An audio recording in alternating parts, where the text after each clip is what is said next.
que escribinos. Y al finalizar el programa hacemos el sorteo correspondiente. Muy bien, 098-155-156. Les repetimos para que se anoten. Te cedo la palabra, te vas con Jorge. Vamos a hablar de la voz. Toma. La voz.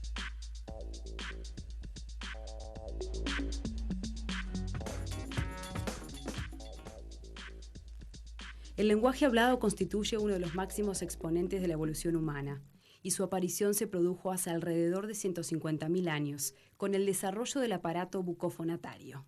La emisión de la voz, que constituye una forma muy dinámica de expresión del pensamiento y de intercomunicación humana, se consigue gracias a la presencia de las cuerdas vocales de la laringe, pero requiere además para su normal ejecución otros órganos y estructuras, como pulmones, músculos, cartílagos y huesos tanto de la cara, el cuello y el tórax. Requerirá, además de la utilización del aire, la indemnidad de distintas áreas cerebrales que permiten recordar y articular el lenguaje adecuado. Muchas personas que realizan un uso profesional de su voz, docentes, cantantes, locutores o telefonistas, estarán expuestos a padecer alteraciones o lesiones de las cuerdas vocales, en forma transitoria o permanente. ¿Cómo cuidamos nuestra voz? Bien, recibo para hablar sobre este tema en el regreso luego de sus buenas vacaciones al doctor Jorge de Paula. ¿Cómo le va? Muy bien, Birna. ¿Cómo estuvieron esas vacaciones? Excelente. Excelente. Costa Azul, Bello Horizonte, que está cada vez más lindo. En la zona por acá, por Uruguay nada más, se quedó por acá. Ya vamos a ver un titular, el fenómeno Costa Azul.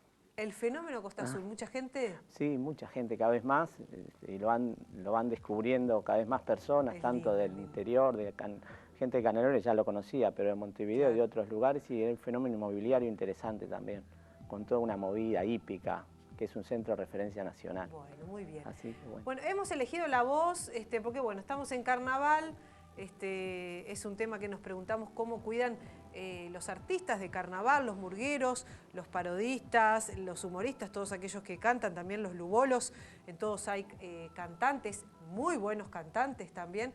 ¿Cómo cuidan su voz en esta época de exigencia máxima, luego de capaz que no utilizarla de esa manera durante el resto del año, ¿no? Porque hay gente que se dedica solamente a la murga, que canta, pero es seguro que ese tren no pueden mantener todo el año. Tiene otro, claro, no, exactamente, sí. Se dedica a otra cosa, tiene otro trabajo y no la utiliza profesionalmente de esa manera. Y otra gente que sí. Pero bueno, hablemos de la voz, cómo funciona un poco, y también el papel que juega la laringe, ¿no? En todo esto. Sí, la laringe, que es la estructura que está situada por debajo de la faringe, que tiene aproximadamente unos 5 centímetros. En la proyección de los cartílagos de C3, cartílagos al cartílago cervical 6.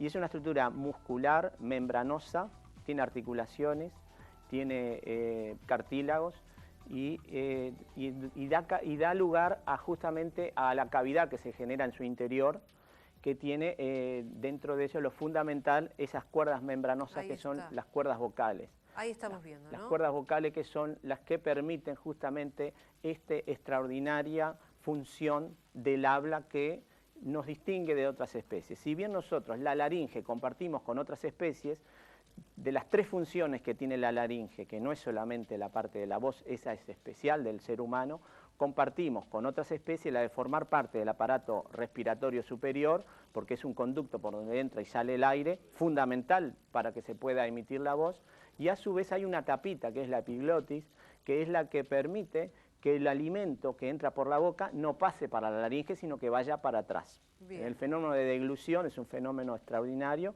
que el bolo alimentario va hacia atrás, hacia el esófago y el estómago, porque hay una tapita que justamente tapa la entrada a la laringe. O sea que hay que evitar que entren cuerpos extraños a la laringe. Tiene que entrar solo aire. Solo aire. Y salir aire. Muy bien.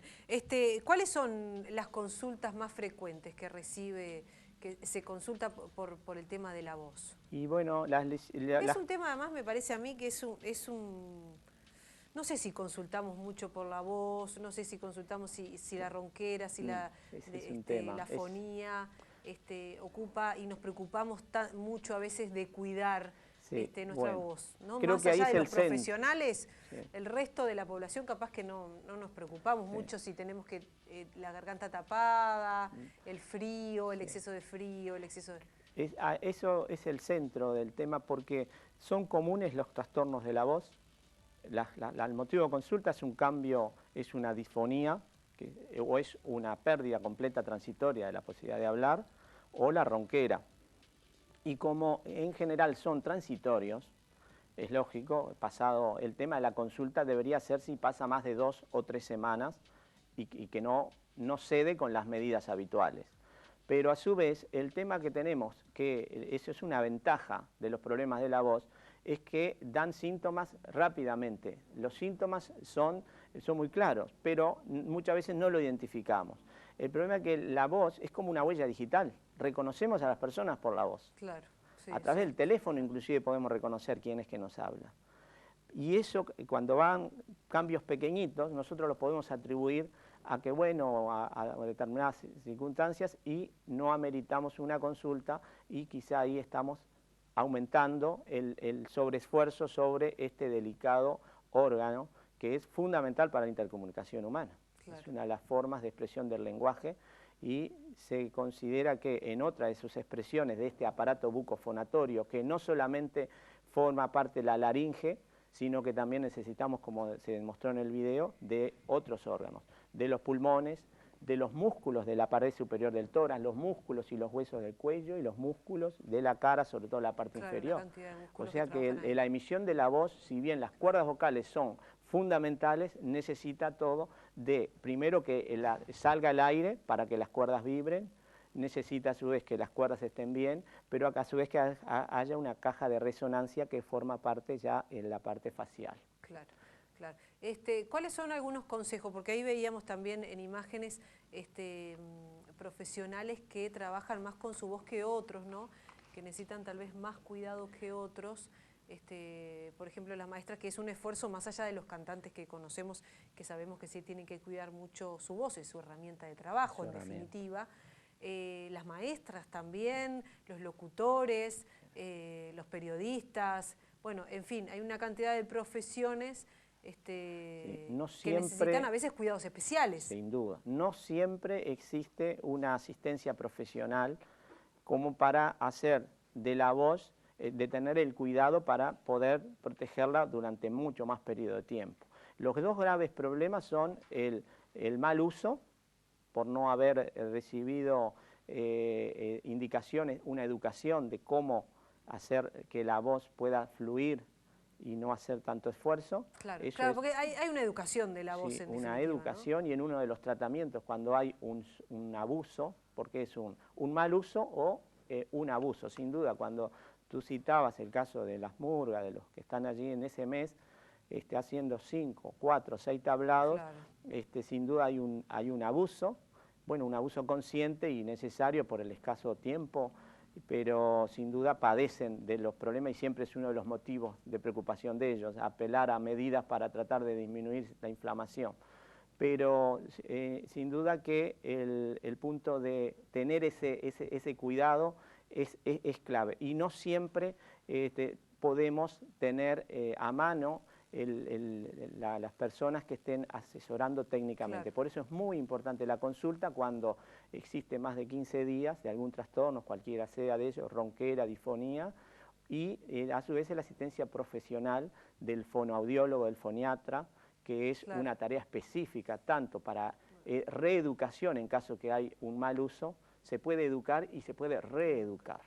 Es fundamental, es una tarea de una especialidad extraordinaria que es la fonoaudiología, de las cuales tenemos especialistas muy buenos, que vamos a contar con la presencia de ellos también, para hacer una parte específica sobre higiene de la voz. Claro, Vamos a tener la semana que viene a Sara Dufo. A Sara Dufo, que nos va a estar, vamos a estar charlando con ella, vamos a ponerle ejemplos también de algunos ejemplos de cómo si hacemos bien las cosas o no, en definitiva, con respecto a nuestra voz. Y si aquellos también, por ejemplo, remedios caseros de que tanto nos hablan las abuelas o se va pasando de generación en generación, también son buenos. Hay una lista, yo ayer estaba mirando, repasando, aparte de los que recuerdo, y son 14, 16 cada uno, pero sin duda que el uso correcto, el aprender a usar la voz como corresponde, el no fumar, el cuidado que hay que tener con el alcohol y sobre todo